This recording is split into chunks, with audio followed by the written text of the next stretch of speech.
Hare Krishna friends, ಇವತ್ತು ದೋಸೆದು recipe ಹೇಳ್ತಾ ಇದ್ದೀನಿ ನೋಡಿ. ನಮ್ಮ ಕನ್ನಂಗೆ ಚಿಕ್ಕ ಚಿಕ್ಕ ದೋಸೆ ಮಾಡ್ತಾಯಿದ್ದೀನಿ.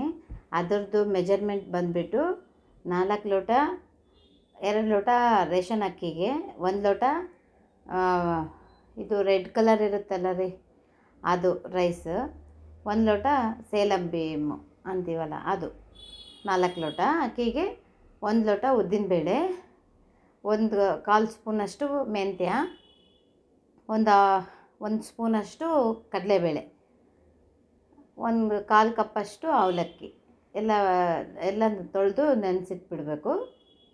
ನೆನೆಸಿಟ್ಟು ಮಾಮೂಲು ರಾತ್ರಿನೇ ಮಿಕ್ಸಿಗೆ ಹಾಕಿ, ನಾನು ಮಿಕ್ಸಿಗೆ ಹಾಕಿರೋದು, ಗ್ರೈಂಡರ್ಗೆ ಹಾಕಿಲ್ಲ, ಮಿಕ್ಸಿಗೆ ಹಾಕಿ ಬ್ಯಾಟರ್ ರೆಡಿ ಮಾಡ್ಕೊಂಡು ಇಟ್ಕೊಳ್ಳೋದು. ಬೆಳಿಗ್ಗೆ ಈ ಥರ ದೋಸೆ ಮಾಡೋದು. ಚಿಕ್ಕ ಚಿಕ್ಕ ದೋಸೆ ಚೆನ್ನಾಗಿ ಬರುತ್ತೆ, ಭಾಳ ರೋಸ್ಟ್ ಬರುತ್ತೆ, ದೊಡ್ಡದು ಭಾಳ ರೋಸ್ಟ್ ಬರುತ್ತೆ. ನಾನು ನಮ್ಮ ಕನ್ನಂಗೋಸ್ಕರ ಚಿಕ್ಕದು ಮಾಡ್ತಾಯಿದ್ದೀನಿ.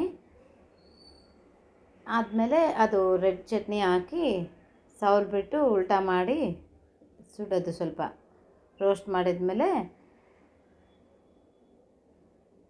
ಚಿಕ್ಕ ಚಿಕ್ಕದೆಲ್ಲ ಬೇಗ ತೆಗಿಯೋಕ್ಕೆ ಬರಲ್ಲ. ಈ ಥರ ಸ್ವಲ್ಪ ಬೆಂದಿರುತ್ತಲ್ಲ, ಆಗ ಸ್ವಲ್ಪ ತುಪ್ಪ ಹಾಕಿ ಆಲೂ ಸ್ಟಫಿಂಗ್ ಮಾಡಿ ಆಲೂ ಸ್ಟಫಿಂಗ್ ಮಾಡಿರೋದಿರುತ್ತಲ್ಲ ಅದು ಸ್ಟಫ್ ಮಾಡಬೇಕು. ಮಾಡಿ ಫೋಲ್ಡ್ ಮಾಡಿಬಿಟ್ಟು ಸರ್ವ್ ಮಾಡೋದು. ನಮ್ಮ ಕನ್ನಂಗೆ ಚಿಕ್ಕ ಚಿಕ್ಕ ದೋಸೆನೇ ಬೇಕು, ದೊಡ್ಡದರಲ್ಲಿ ಪೀಸ್ ಮಾಡಿ ಇಡಲೇಬಾರ್ದು. ಅವನಿಗೆ ಫುಲ್ಲು ಇರಬೇಕು.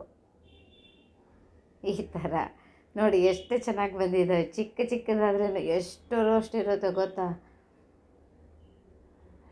ಟೇಸ್ಟ್ ಕೂಡ ಅಷ್ಟೇ ಭಾಳ ಚೆನ್ನಾಗಿರುತ್ತೆ.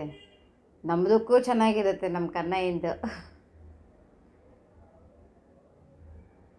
ಬೇಕಿದ್ದರೆ ಮೇಲೆ ಬಟರ್ ಹಾಕ್ಬೋದು, ನಾನು ಹಾಕಿಲ್ಲ, ಬೇಕಿದ್ದರೆ ಹಾಕ್ಕೊಳ್ರಿ, ಚೆನ್ನಾಗಿರುತ್ತೆ. ನೋಡಿ ಎಷ್ಟು ಚೆನ್ನಾಗಿ ಬಂದಿದೆ ದೋಸೆ, ಇಷ್ಟು ರೋಸ್ಟ್ ಬಂದಿದೆ.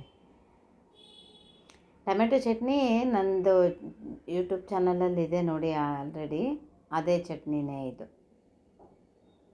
ನಮ್ಮ ಕನ್ನಂಗೆ ಸರ್ವ್ ಮಾಡೋದು. Bye friends.